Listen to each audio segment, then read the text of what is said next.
right now. So today is pretty sweet because what we're going to do is we're now going to take our talents like LeBron did and we're going to integrate over surfaces.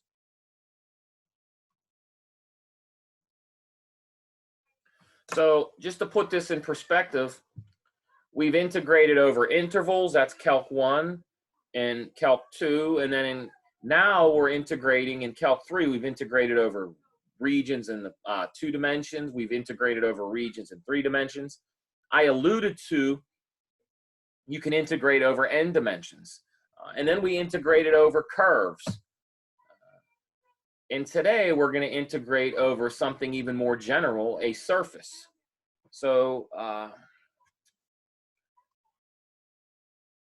how do we handle this? Well, we have to get creative because the way to do this is to think about how we might sort of represent surfaces algebraically or symbolically. So to do this properly,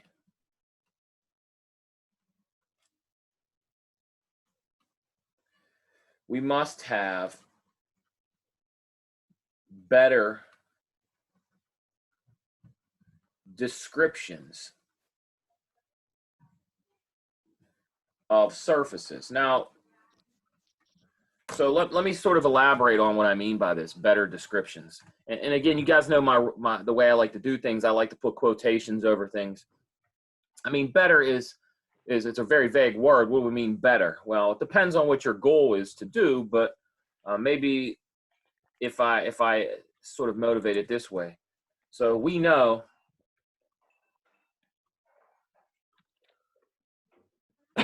so the graph of, if I write something like z equals f of xy, is a quote-unquote surface in 3 dimensions, which we denote like this. That's the adult way of doing it.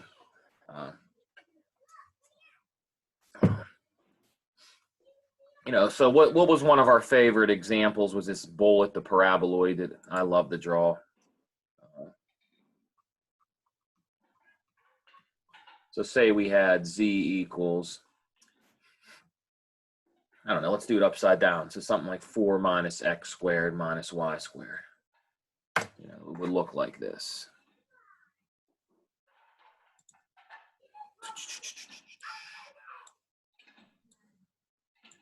And so we had something, you know, it's kind of, maybe I'll use this line instead.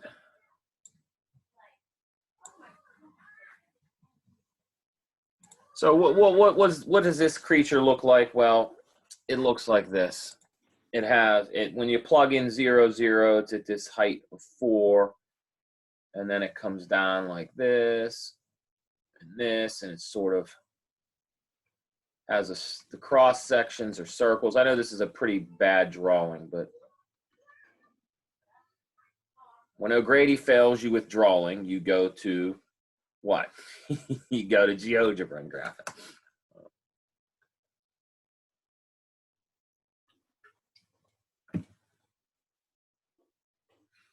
So here's where we're at. We saw with curves, it was that the way to describe a curve in space, the efficient way, at least efficient, was to use this vector description. So we ask,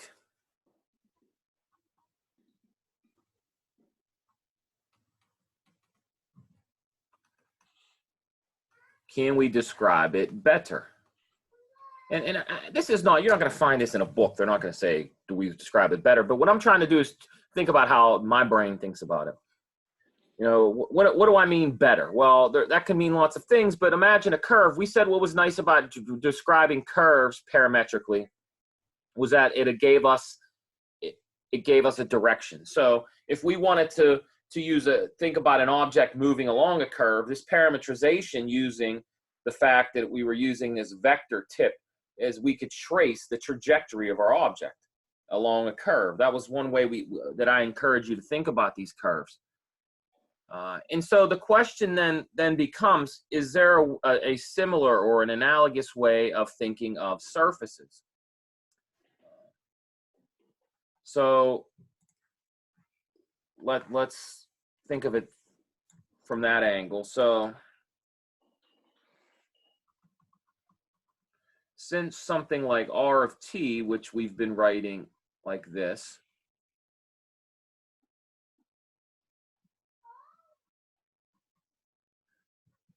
so since this describes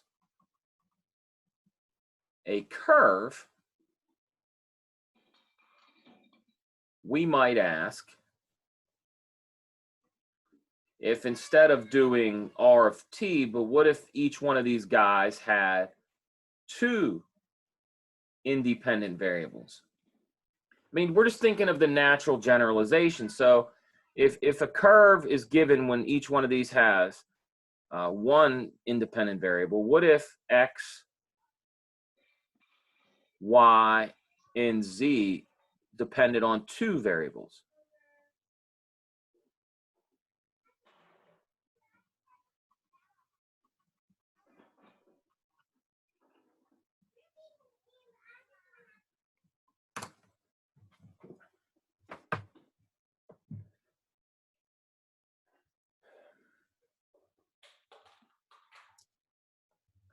Now, you could be sitting there saying, well, why would you? I wouldn't ask that. Well, there's a couple ways I can say that you would ask it. One, it's the natural next thing. If one variable describes, so look at r up here. If r takes 1 into 3 guys, if that describes a curve, we might just think, well, if instead of one variable, we have two variables, then we're going to get a surface. And if that doesn't sort of stimulate your mind, another way to think about it is take a simple surface that you might think about is easy to construct geometrically. So you might say a box. Well, I can think of the surface of a box. Well, how do you get a box? Well, one way you get a box is you have like a rectangle on the ground and you cut out pieces and you fold it up, right? That's a box. How might I get something like a cylinder? Well, if I take a rectangle, if I have a rectangle like a sheet of paper, and I just roll the edges together, I can get a cylinder. Here's my cylinder. I got a cylinder literally by taking two edges of a rectangle and rolling them together. So what that is that's sort of like a poor way of explaining that if we take any rectangle, we can sort of transform a rectangle into any solid that we'd like or any surface we'd like. You know, if I had like a piece of fabric,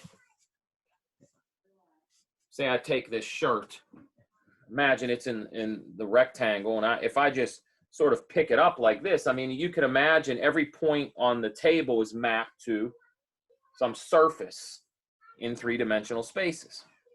Now, we saw that already with like the paraboloid, but what we're wondering is if we can sort of describe it using this vector, right? Every point on our surface is no longer thought of as the graph of some function, but we can think of it as the tip of an arrow. And the arrow's at the origin, the tail's at the origin, excuse me, and the tip is at some point on the surface. And then we can almost think of this, I mean, maybe you've even seen like, sometimes I think of this when I think of a 3D printer. Like you think of a 3D printer, is it like, it sort of just like spits out this material and then all of a sudden it moves it around enough and then you have some object. And so what we want to think about is this, if we describe this vector and each component, x, y, and z depends on two parameters, u and v, then we can imagine that this vector describes a surface. So you can imagine you have your arrow at the origin and it just zoops, zoops, zoops, zoops and describes a surface.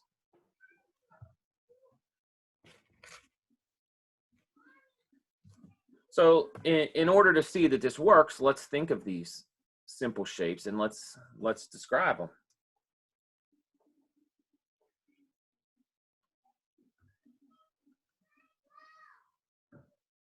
Let's consider this guy. Consider our guy 4 minus x squared minus y squared, the paraboloid. let's think about, can we describe this guy differently? And the answer is hidden in the picture too. If you go back a couple slides and you think about that picture, pick any point on the surface of this paraboloid. For instance, what's the point at the top? Well, that's the point 0, 0, 4. Or one of the points where it intersects one of the axes. What are those points? By the way, this is a big typo. Fix this here. This should be a squared. Yikes. That would be bad. Fire me. This one. Oh my God, my kids are wrestling. All right. So if we think of that surface and imagine that there's a vector, or like I always say, think of an arrow whose tail's at the origin and tip is on that surface, it doesn't take too long to suggest that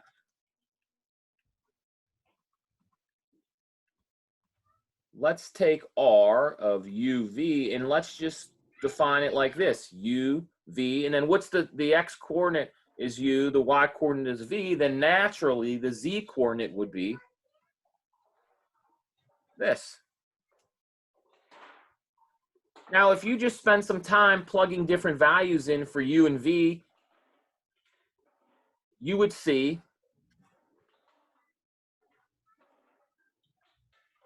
that each vector, let's express it like this. And you got to convince yourself of this. So for each U comma V, the vector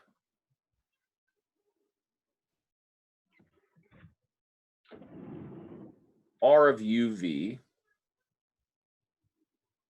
has tail at the origin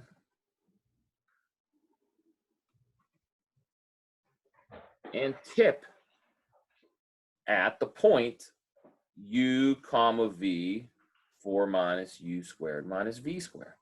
So notice I'm being very, very careful with my notation. Up top, I have my standard, what O'Grady uses for vectors. These, they're not round parentheses. They're these angled bars so that you, the learner, understands. I want you to interpret it as a vector. But down here, I'm saying you can also think of it as a point in space that has 3 coordinates, U comma V comma 4 minus U squared minus V squared.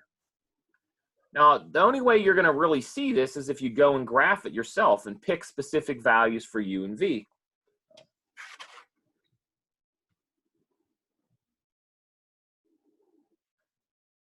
So what this suggests is it suggests the following. By the way, does anybody have a question?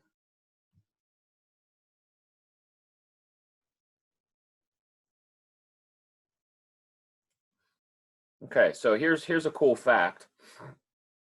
And I would encourage you to spend some time thinking about it.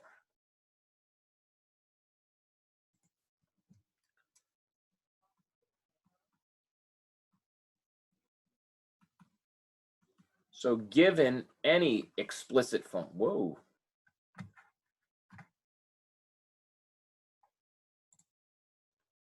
So given any explicit surface. So what's an explicit surface or function? Well, that's when we can write it like Z equals a function of F, or a function F of X and Y.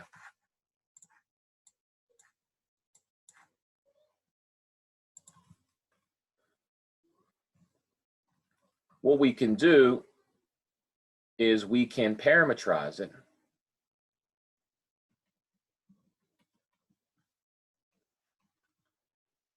using this parameterization.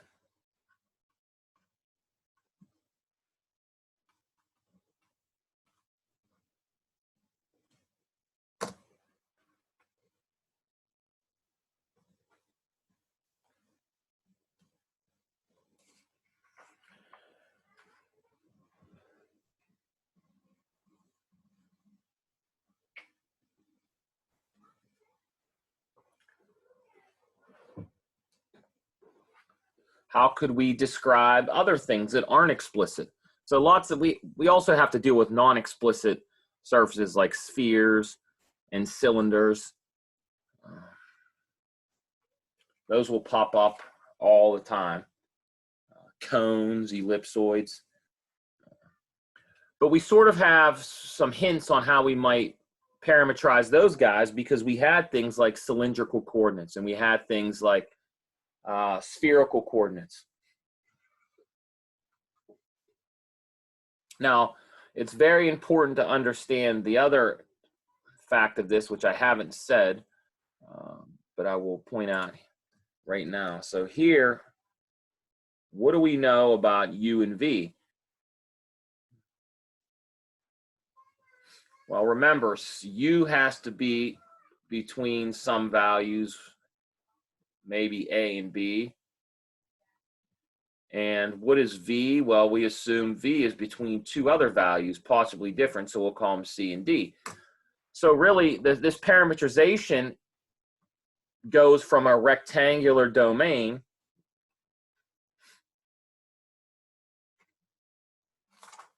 A, B,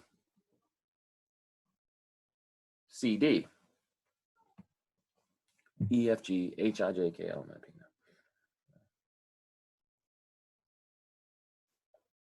So how do we do some other creatures? Well, let's do that. And again, in order for you to understand these things, you're going to have to spend some time working with them. So let's look at some famous surfaces. For example, let's start with a cylinder. It's probably the easiest one to write down and remember. What is a cylinder? A cylinder is given by the following. We know that it's cross sections. So let's do A cosine U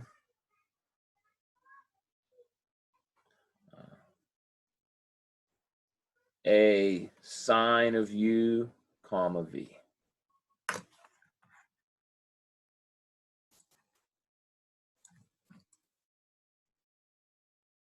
So let's be very clear. This is radius A, centered at the origin.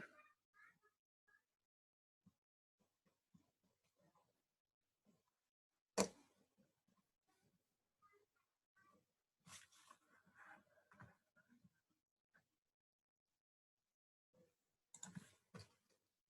mean, what's a cylinder look like? We're all aware. It's something like this.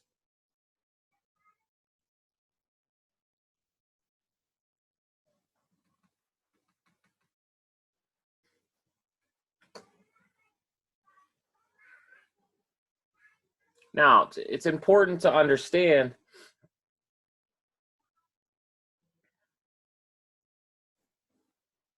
is there a better way to describe the cylinder? How would you describe this cylinder using Z equals X, F of X, Y? Could you do it? And when you start thinking about that challenge, then you understand why I might say that parametrizing surfaces is better.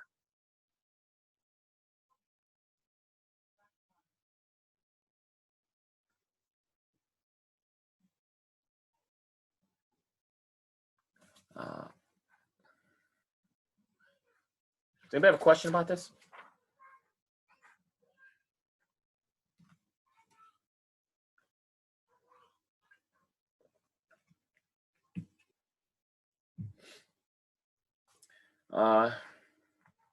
What's another famous one? Obviously, a sphere.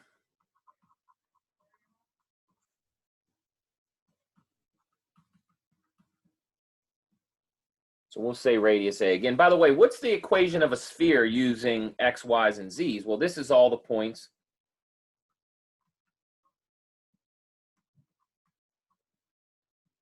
satisfying this. So this is the analog one up for the circle. What's the equation of a circle? X squared plus Y squared equals radius squared.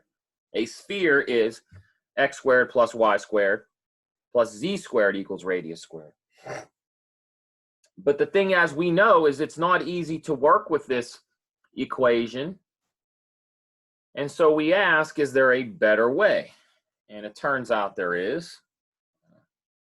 How do we parametrize a sphere? Well, we take our hint from spherical coordinates. So it's a sine of u, cos v, comma a sine of phi, sine of theta. Getting back. Well, I'm using two. Scratch that. Using different. I want to stick with u's and v's.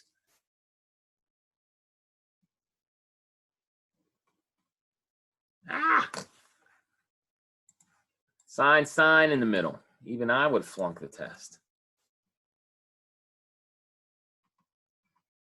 And then the third coordinate is what? The third coordinate is a cosine of u.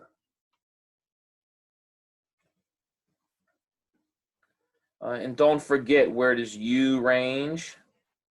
U ranges between 0 and pi. And v ranges between 0 and 2 pi. So where am I getting these creatures from? This goes back to when we were talking about spherical coordinates.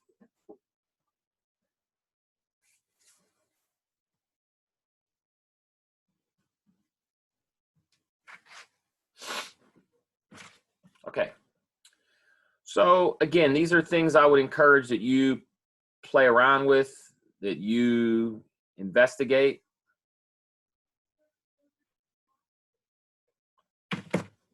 All that fun stuff. Got to get your hands dirty. Had a professor used to tell us that all the time. How do you learn? You get your hands dirty.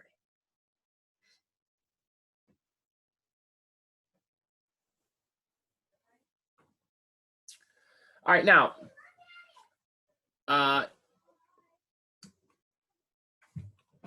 ideally, if we had the time, I would go through more of an in-depth discussion of how we're going to define what we call a surface integral.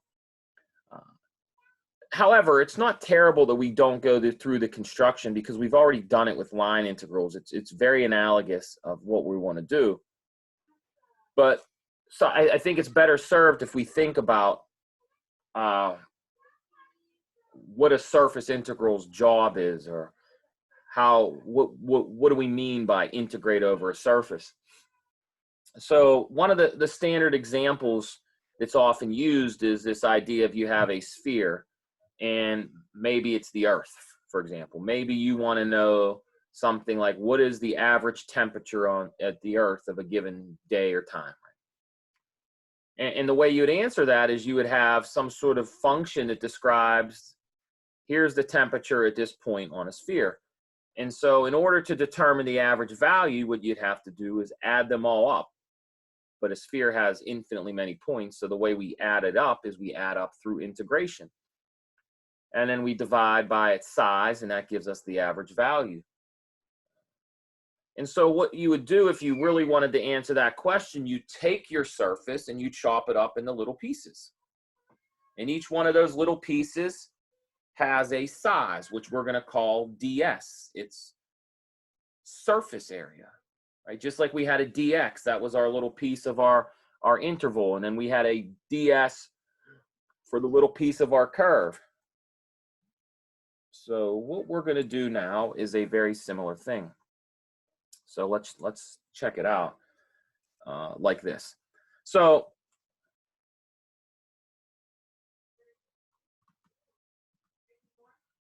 given a function, let's say f of, say, x, y, z, we want to integrate it over some surface, which we'll just call, for lack of a better name, we'll call it S. It's the standard thing, S for surface.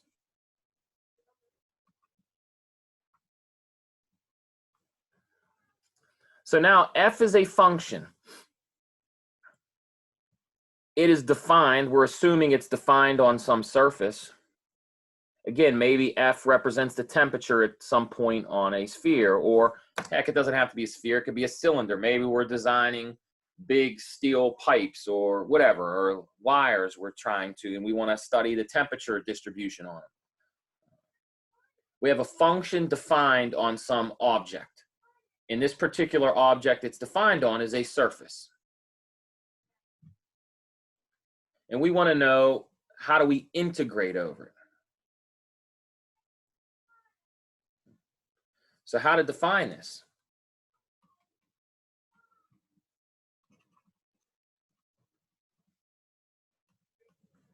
Well, let's go through the standard procedures, which we've done many, many times before. So here's the Cliff Notes. People still buy Cliff Notes. I guess that doesn't matter anymore now that we have the internet. Why do you need to buy a book that tells you all the tricks? The Cliff Notes is we chop up into tiny pieces. And what do we call these tiny pieces? Well, let's not say called. Let's be even more sort of along what's really happening. These tiny pieces with, we'll call it size.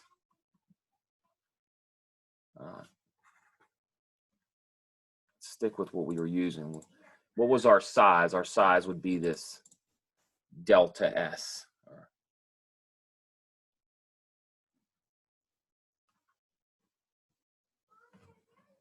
And what would this be? If we really draw a picture, this would be delta U times delta V. Or I shouldn't say equal to that, I guess, approximately.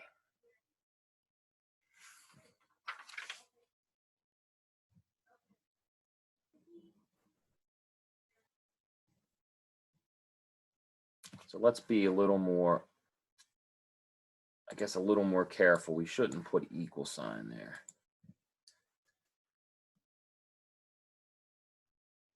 Let's put an approximation. Now remember, U and V are the domain of some function R that traces out the surface.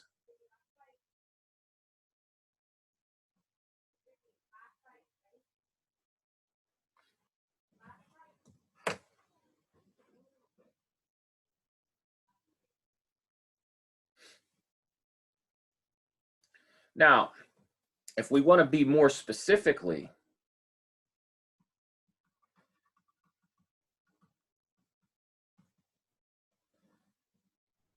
this delta S is approximately the following. So I have to define what this means in a second.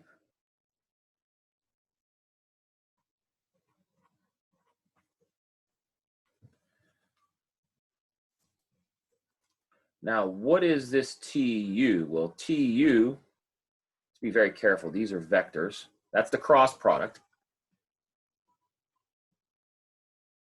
T sub U is nothing more than you take R and you take its partials with respect to U.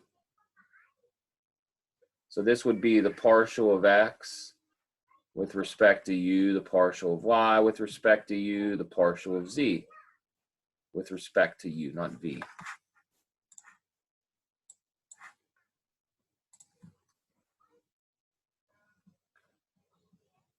And then, of course, analogously, you would define the one with respect to V.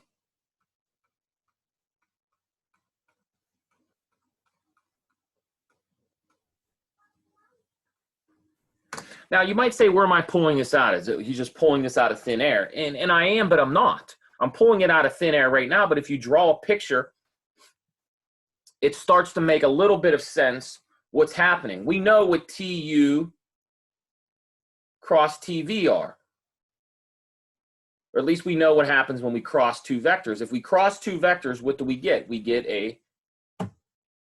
So if I have two vectors and they create a plane, and if I cross them, I get a perpendicular, or we call that the normal. What do these vectors represent before we cross them?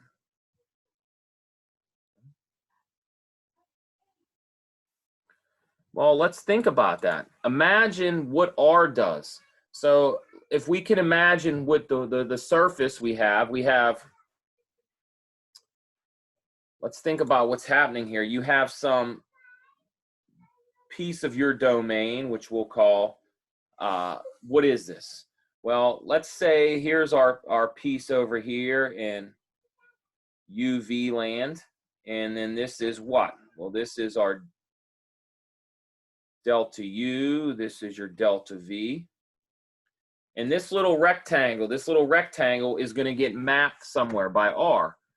So what's R going to do? R takes this creature. So when you plug U and V into this, what happens? Well, whatever R does over here, you get some new piece, which is, so we have some surface. So let's try to draw this now like it's some curved piece. Ricky, I'm busy, honey. Oh, a triangle. Good job. You want to show everybody your triangle? Yeah. Here, come here. Come show them your triangle and then go up and play. Look, we have a triangle. Say, here's your triangle. Say triangle. Okay. Say bye now. Say see you later. Bye. Go see mommy. And just like that. Fun times. All right, look. What does R do? It takes a piece and it maps it to a piece on our surface. Just like, think about how I make my cylinder. I take a rectangle, and each piece, when I fold it, you can imagine my rectangle, each point on that rectangle being mapped to a point on my cylinder. Okay, so if I just pick some arbitrary point over here, which, you know, what do we usually call these things? We call it like, you know, what is its coordinates? It'd be like UK, VK. And now it's over here, it's some point over here. So this is, now this guy has a vector and all that. We could think of that as, that point as being a point in space or the tip of a vector. And what's important to do and think about this, even though this illustration might not lend itself to that, is if we imagine that this little piece, this rectangle that I've drawn in green, if we imagine it's really, really small, then we can imagine that things like this piece over here, these curves are negligent because it's so small. Like we talked about this since Calc 1. If you take any curve and you zoom in on it enough, it starts to look straight.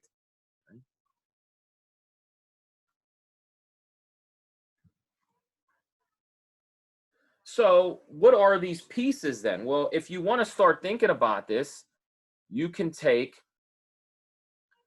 if I just take the little piece, so this, suppose this is my surface. If I take the little piece that corresponds to this little rectangle here. So let me be more clear. Maybe I'm not being completely fair. If this is my surface over here, this little piece, there are some interesting things. So let's zoom in on this.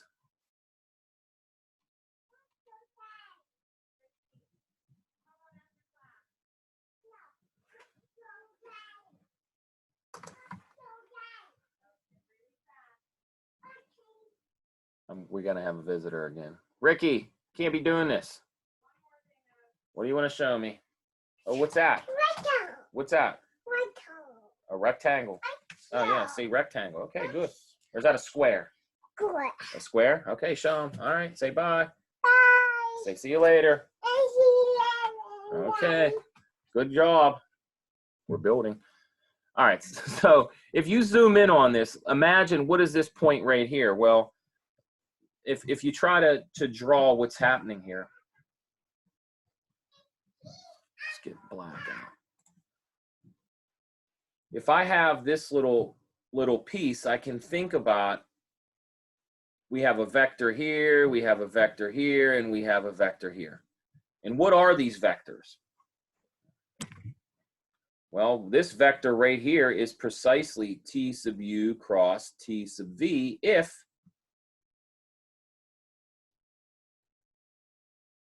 we define these guys correctly.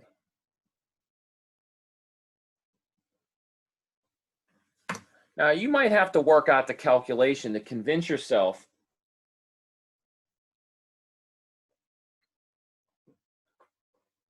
that this is true. I guess we should be a little more specific, because this is times delta V and this is times delta U.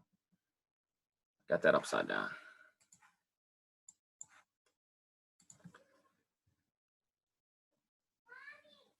So these are subscripts. I know this is kind of hard to follow. I feel bad. This is just one of those things. This is not the easiest thing to learn. You're going to have to spend, if you want to understand where these things come from, you're going to have to spend some time sketching this out. It might even be worthwhile to do it sort of with a specific surface. Maybe beat this out with a cylinder, or beat this out with a paraboloid, and you could start to see these things. So one way to sort of think about this is we're approximating these curves with straight lines, the tangent lines. That's what these t sub u's and the t sub v's are. They're just tangent lines, right? They're the derivatives. They're tangent lines. And so we know that from Calc 1 that this idea of any curve, if we zoom in on it enough, can be thought of as being straight. And so we imagine that it's approximately its tangent line. So I don't know if that makes sense. I hope it does. But I also hope you give it some thought. I hope, or you don't have to. I mean, what do some students do? We talk about this all the time. Sometimes we just say it's too complicated to think about. I don't want to chop this thing up and build up Riemann sums and all that crap. Some of you just like the punchline, and that's cool too. So what is the punchline? Well, if you take this and build up Riemann sums and do all that stuff, you get this sort of a way to think about a line integral. And so we have the following.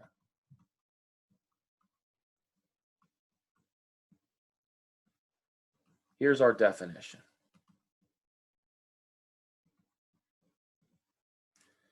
So if we integrate over a surface of some function, that's what we said we wanted to do, we'll call this ds. How are we going to define it? We're going to define it by integrating over what? Well, let's call it d, and then it's f, our function, and it's going to be evaluated at our parametrization, and then it's times, ooh, my voice cracked, this creature.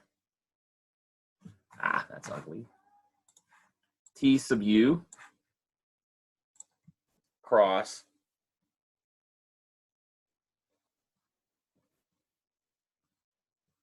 T sub v dA, where D is the domain of R. So this is our definition of a surface integral.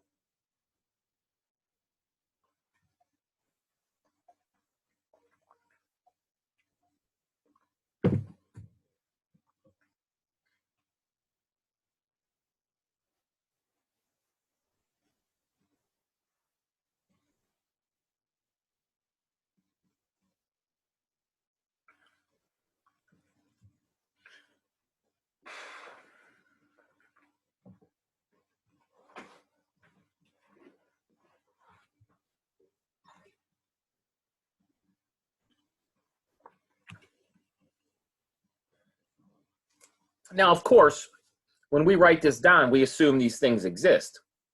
This definition doesn't make any sense if R is not at least. Think about what we need. We need the derivatives to exist. We need those partials to be continuous. None of this makes sense unless we assume all that kind of stuff to be true. And since we want the integral to exist, you know, we make these assumptions about it.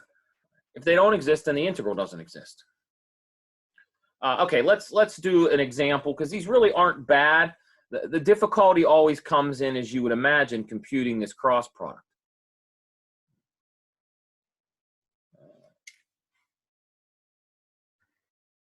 Does anybody have a question before we do that, though?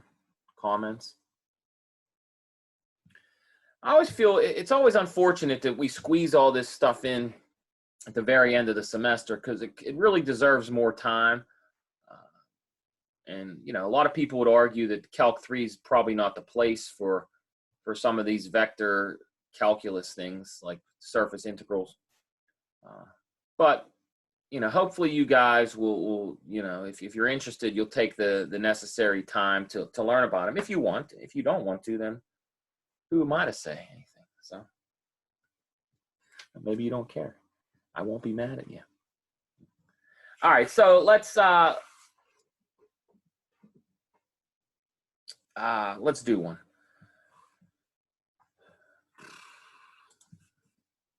Let's get a different color.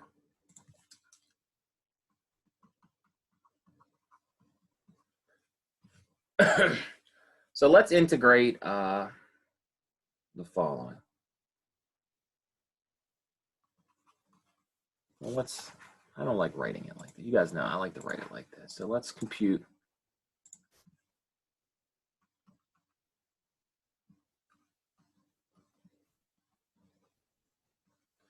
So let's compute f ds.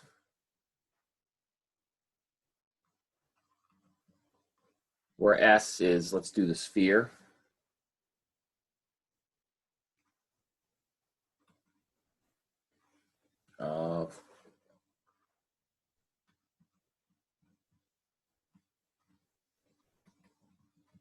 Of radius 1.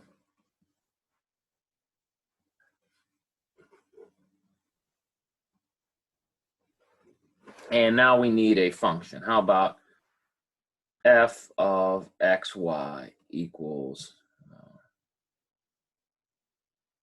I don't know.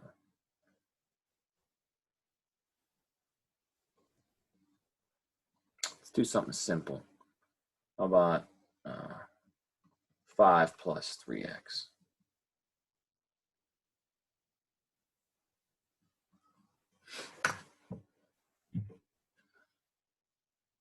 I think it's simple. We'll find out in a second. Actually, you know what? Let's do 3 variables because we have, let's make it, how about we do? We'll make it 3 variables. We'll make it more fun. I also wanted to make sense. By the way, well,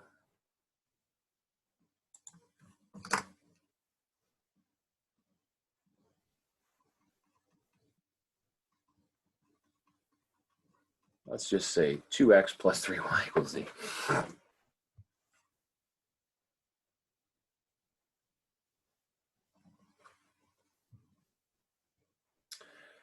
All right, so here we go. Here's the fun stuff. Does anybody have a question or the setup of the problem at all?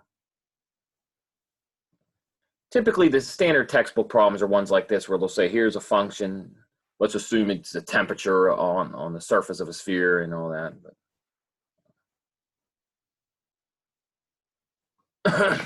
let's just compute this creature. Okay, so what do we have to do first? Well, we have to compute. The most important thing is we have to parameterize and then compute these partials so we can get this quote unquote normal vector.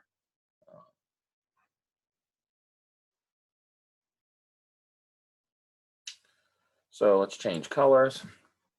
So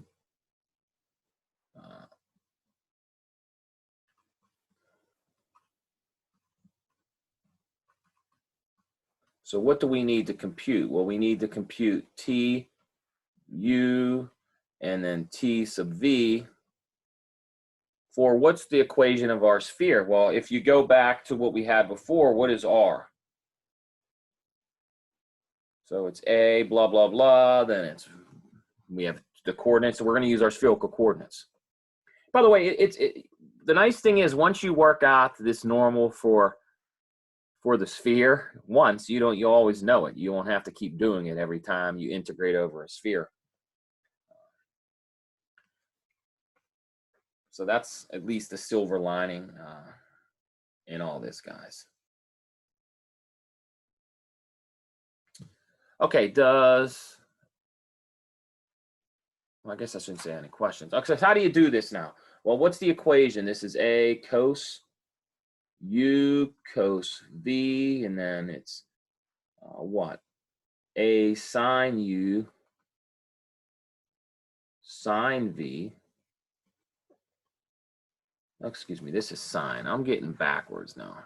Bear with me, this is not cosine. Now I start getting confused. Sine U cos V, very good. And then sine U sine V. These are both sines. And then lastly, A cos V.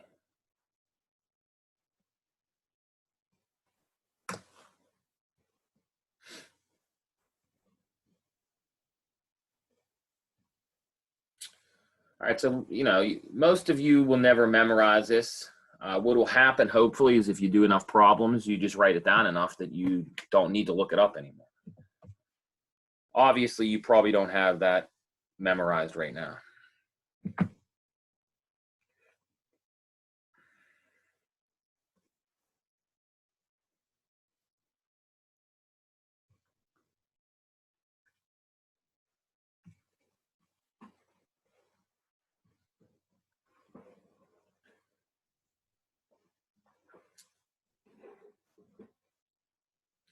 All right, so we have to compute some derivatives. So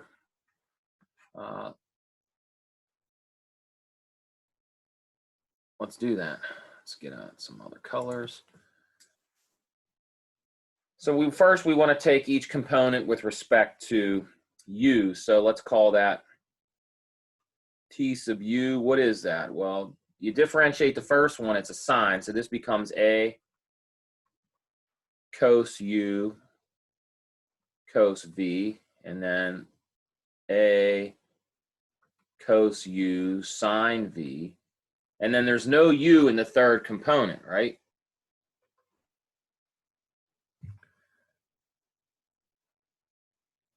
Anybody? This was unfair of me. You got to remember this. The last guy should not be. Here's a common error that will happen is you guys will write a cosine v here. This should not be v. This is actually u.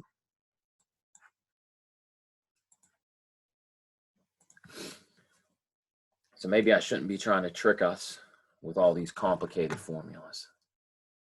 But I know you guys will, some of you will mess that up at least once or twice.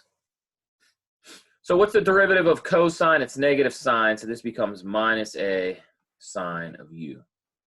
So I differentiated each component with respect to u, that partial.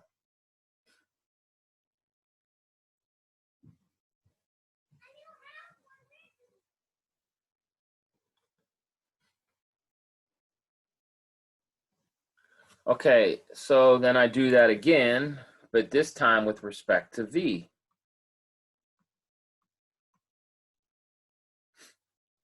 So this becomes negative a sine u sine v,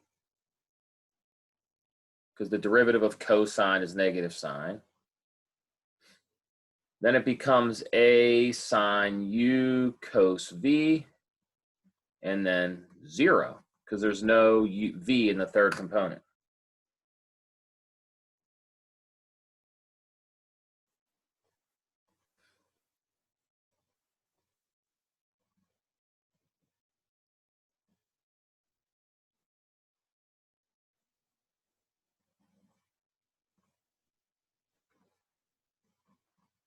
Then you cross them.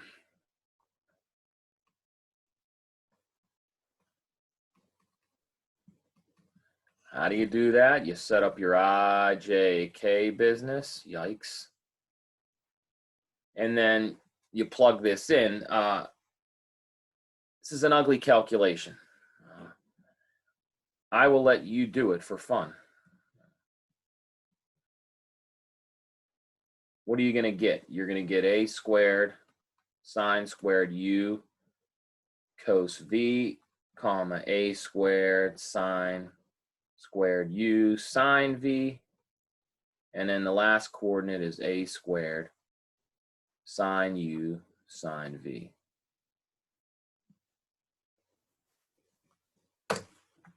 I wrote that wrong, actually. Ah! I cheated. Hold on. See, I should look it up because I got it wrong. Ah.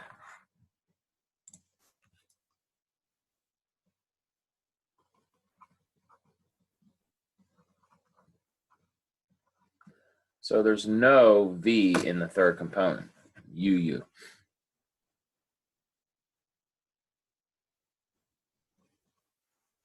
Yikes.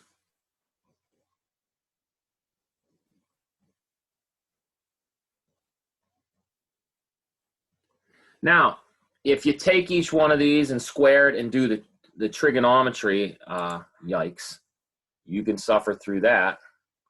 And I would encourage that you do it once in your life.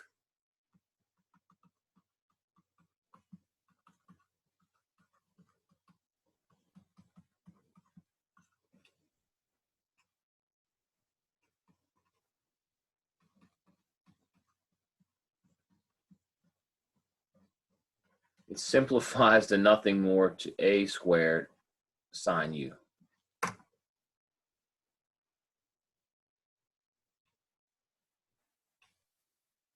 So this is something you can use, you know, anytime you're integrating over the sphere, you don't have to calculate this again. Do you understand what I'm saying?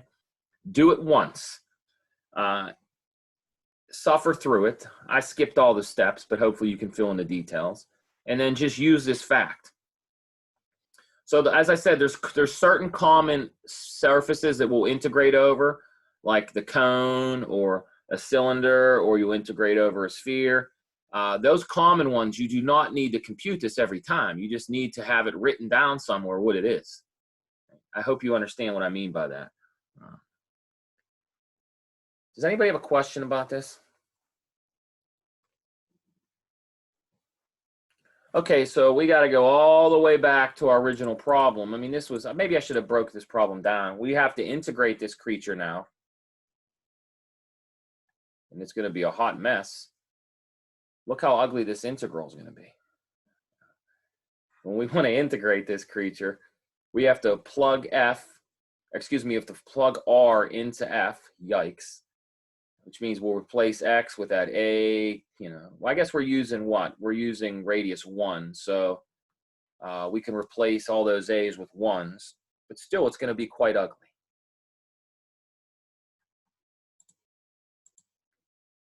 So next, let's do that. So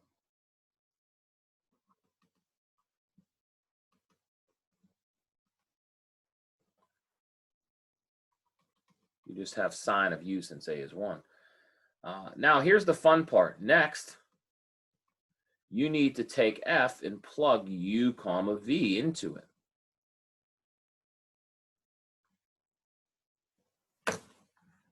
Well, heck, if you go back to that page like I just suggested, that means it's 2 times the first component, 3 and 1. Yikes. So what's the first component? The first component is sine of u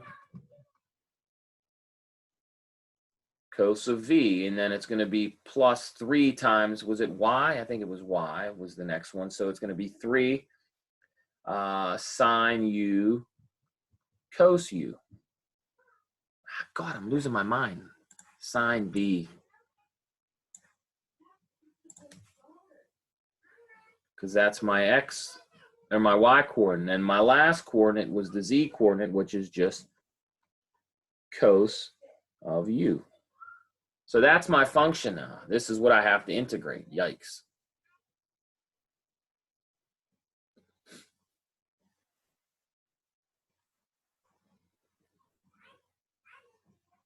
So remember, for spherical coordinates, it goes sine, cos, and then sine, sine, cos.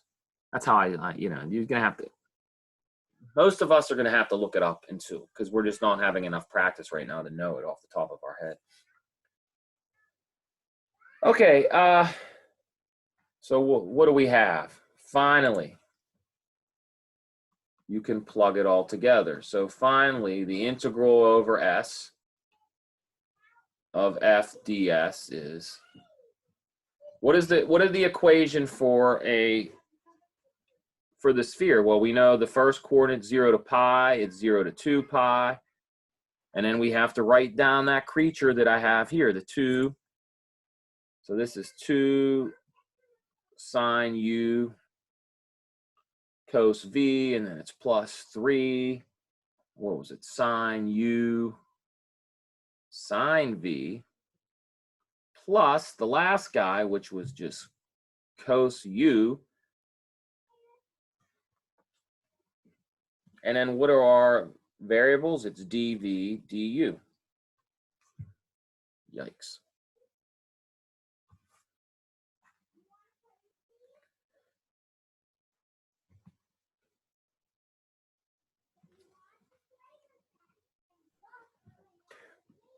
Now, I'm not going to suffer through this. You should do it. It's doable. I mean, you break this into 3 integrals. And luckily, yeah, you know, you have your u's and your v's. None of them are attached to each other. So it's just a tedious integral. Here's one thing that should help you out, though. You guys should remember things like when you integrate sine and cosine from 0 to 2 pi, they have certain properties. What's the integral from 0 to 2 pi of sine? Well, you get 0. What about cosine? So when you're integrating certain things, you might be able to take some liberties and note that certain things go away. So I'll let you ponder that.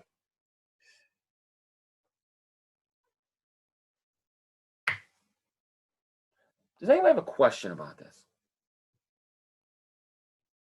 There's a lot happening in this example. You're going to have to spend a fair amount of time working. At least I would encourage that you work through the details. I'm not pretending that this stuff is easy to learn, and especially at this time of the semester, it seems quite overwhelming. It's difficult.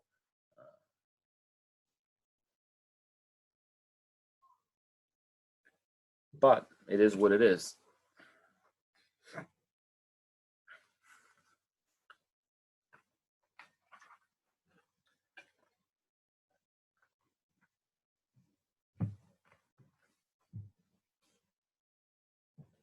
Does anybody have a comment or a question? So you should finish this.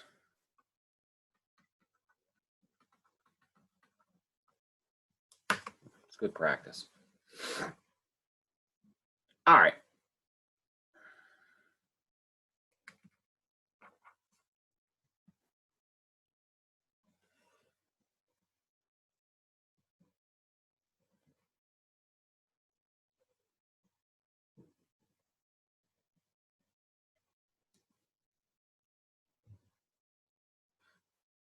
Good, comment. All right. So what's the big thing we're interested in, actually? Well, the big thing is as follows.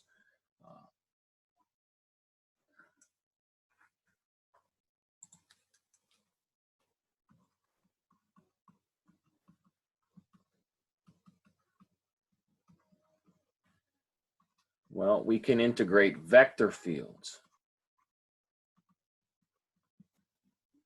over a surface.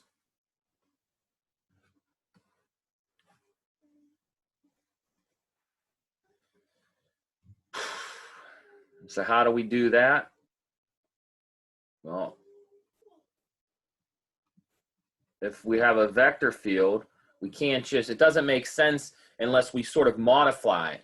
And this modification doesn't come out of nowhere. It actually has physical interpretations. So what we're writing down now, believe it or not, has, you know, I'm not a historian on this per se, but I would imagine, in fact, I'm very confident that these integrals sort of were developed out of the physical intuition of what we call flux.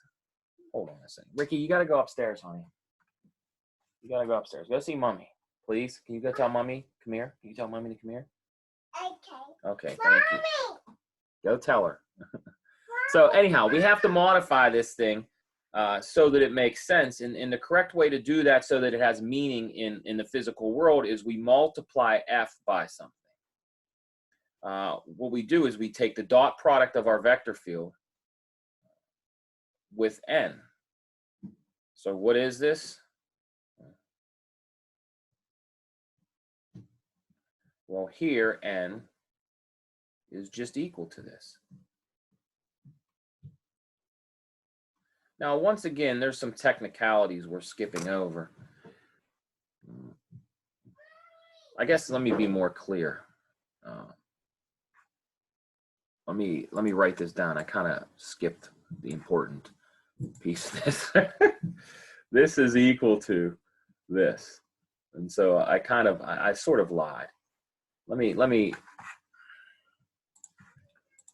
erase this. Sort of what I wrote was misleading. We don't want that.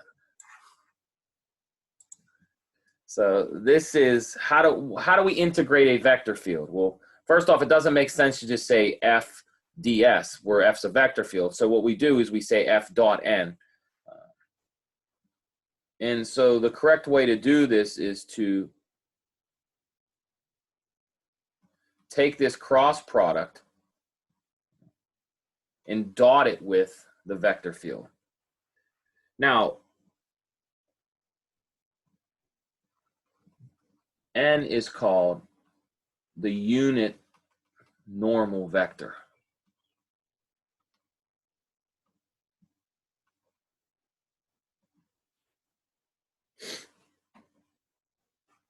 Now, we've talked about this before. What is n? Well, we had it a long, long time ago. We talked about this. So if we have a surface, we have to agree on, if we're going to do a vector field at least, we have to agree on what is the fancy word for this is orientation. But just imagine if I have a surface that's like a sphere, if I take my tangent plane at any point on that sphere and compute the normal vector to that plane, it's either, we can say, we know the normal vector points either out or in, depending on whether how we're interpreting it, right? Because if I have a vector that's normal, the opposite of that vector is just pointing the opposite direction, but it's still normal to that tangent plane. And so we all have to agree on, what do we want the normal vector to be? Should we talk about the one that's pointing inside the surface or the one that's pointing outside the surface? And this gets into all these technicalities about things that are called oriented surfaces and things that are not oriented. And I alluded to this last week. There are surfaces that we cannot describe sort of an orientation to. One of them is what's called this Mobius loop. And if you want to understand that, you got to Google it. It's a pretty fascinating idea. And if we exclude those things, if we exclude these sort of surfaces that can't be described the way we want to describe them, if we exclude them, then this thing makes sense. And so, by the way, I should remind you what this unit normal vector is. Don't forget, this is just the t sub u cross t sub v, and then you just divide it by its length.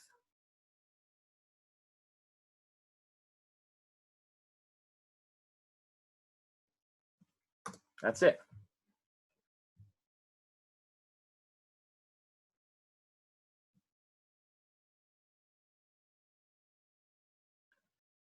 Whew. Yikes.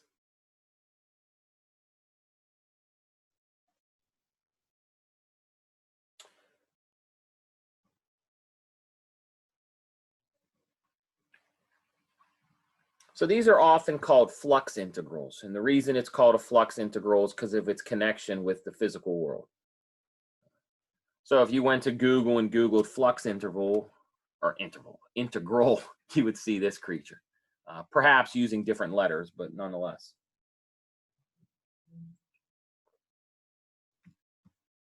Whew. This is heavy. I feel bad for you. You got to learn this.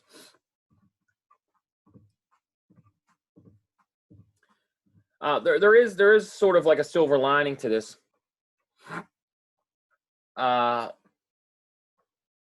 Even with the last example. So what happens is there's often these very complicated surface integrals.